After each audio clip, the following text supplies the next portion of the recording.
নমস্কার সকলকে। তো একটা নতুন নোটিশ দেওয়া হয়েছে ডব্লিউবিএমসিসির ওয়েবসাইট থেকে। মূলত দুটো বিষয় এখানে বলা আছে।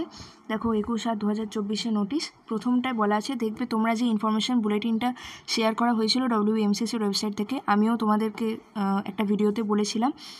তো যেখানে ফিজিক্যাল স্ট্রে ভ্যাকেন্সি রাউন্ডটা নিয়ে বলেছিলাম যে তাতে নতুন করে কোনো রেজিস্ট্রেশন বা ভেরিফিকেশন হয় না, এবং ওটা মানে যারা অনলাইন স্ট্রে ভ্যাকেন্সি রাউন্ডে পার্টিসিপেট করেছে তাদেরই যদি কোনো ভ্যাকেন্সি থাকে তো তাদেরকেই শুধু পার্টিসিপেট করতে দেওয়া হয়। কিন্তু এই নোটিশে কিন্তু ক্লিয়ারলি বলে দিয়েছে যে no provision of physical stray vacancy round in this whole counselling process. তাই কোনো ফিজিক্যাল স্ট্রে ভ্যাকেন্সি রাউন্ড কিন্তু 2024 নিট কাউন্সেলিংয়ে হবে না ওয়েস্ট বেঙ্গলে, ঠিক আছে। আর 2 নম্বর যেটা বলা আছে যে পিডব্লিউডি ক্যাটাগরি যাদের আছে তাদের as per NMC and DCI regulations তাদের কোয়ালিফাইং এক্সাম মানে মার্কস থাকবে ফিজিক্স, কেমিস্ট্রি অ্যান্ড বায়োলজি মিলিয়ে মিনিমাম মার্কস 40% ইনস্টেড অফ 50%। যেটা উল্লেখ করা ছিল যে 50% হতে হবে পিডব্লিউডি ক্যাটাগরির জন্য, সেটা কিন্তু অ্যাজ পার রেগুলেশন 40% করা হচ্ছে।